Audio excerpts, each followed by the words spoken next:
Break બાદ હવે આગળ વાત કરીએ તો રાજપીપળાની બસ સ્ટેશનમાંથી મહિલાના પર્સમાંથી 48,000ની ચોરી કરનાર મહારાષ્ટ્રની ત્રિશુલ મહિલા ગેંગ ઝડપાઈ।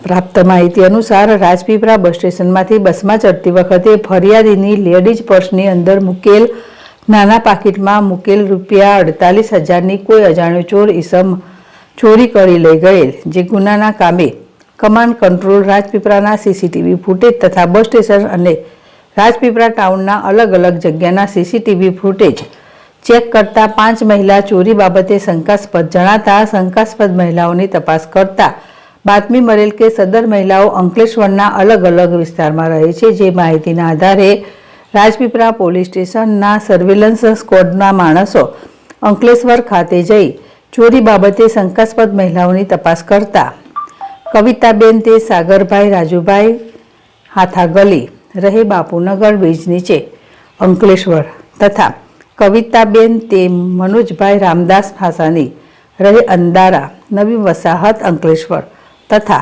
રીટાબેન રોશનભાઈ લક્ષ્મણભાઈ હાથાગલી રહે મહાવીર ટર્નિંગ પાસે ઇન્દિરાનગર અંકલેશ્વર તથા ગંગાબેન તે રમેશભાઈ બાડુભાઈ રહે અદારા નવી વસાહત અંકલેશ્વર તથા સવિતાબેન રાજુભાઈ સગનભાઈ બોરખે રહે વાલિયા ચોકડી રેલવે સ્ટેશન પાછળ પ્રતિક ચોકડી પાસે અંકલેશ્વર નાઓને સીસીટીવી ફૂટેજ સાથે મેચ કરી ગુના બાબતે પૂછતા રાજપીપળા બસ સ્ટેશનમાં ધક્કામુક્કી કરી એક મહિલાના લેડીઝ પર્સમાંથી ચેન ખોલી ₹48,000ની પોતે ચોરી કરેલાની કબૂલાત કરતા આરોપી બહેનોને BNS કલમ 303(2) કામે અટક કરી રોકડ રકમ કિંમત ₹27,800 કબજે લઈ કાયદેસરની કાર્યવાહી હાથ ધરેલ છે।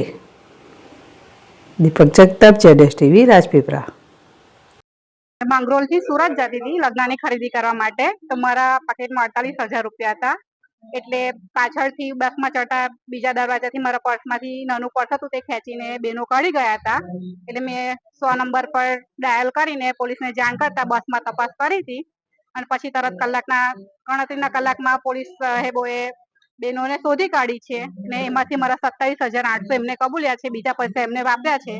એટલે મને પૂરેપૂરા પૈસા મળે એવી મારી આશા છે। એ બદલ હું પોલીસ સાહેબ લોકોનો ખૂબ ખૂબ આભાર માનું છું। લોકોને ચેતવણી આપું છું કે આપણી જોડે જયારે પણ આવું બને ત્યારે તરત પોલીસનો સંપર્ક કરો।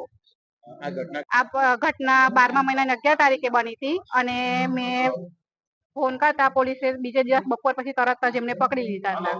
પછી મેં બસ કંડક્ટરને કીધું કે મારું પર્સ ચોરી થઈ ગયું, મને તરત ખબર પડી ને એટલે પણ એમને પછી કંઈક બહુ એ ના કર્યું એટલે મેં તમે બસ ઊભી રાખો, મારે પોલીસ કેસ કરવાનો છે। એટલે મેં બસ કાડા ઘોડે ઊભી રખાઈ દીધી અને પછી તરત ફોન કર્યો એટલે પોલીસ સાહેબ તરત 5 મિનિટમાં આવી ગયા હતા।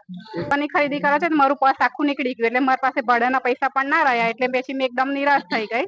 એટલે મેં ફોન કર્યો પોલીસને અને મારે કલાકમાં જવાનું પછી બંધ રહ્યું, પૈસા નતા એટલે, અને પકડાઈ ગયા એ લોકો। હવે મને ખાતરી છે કે મારા પૂરેપૂરા રૂપિયા મને મળે। મારું નામ પટેલ ગૌરીબેન તેજસભાઈ, હું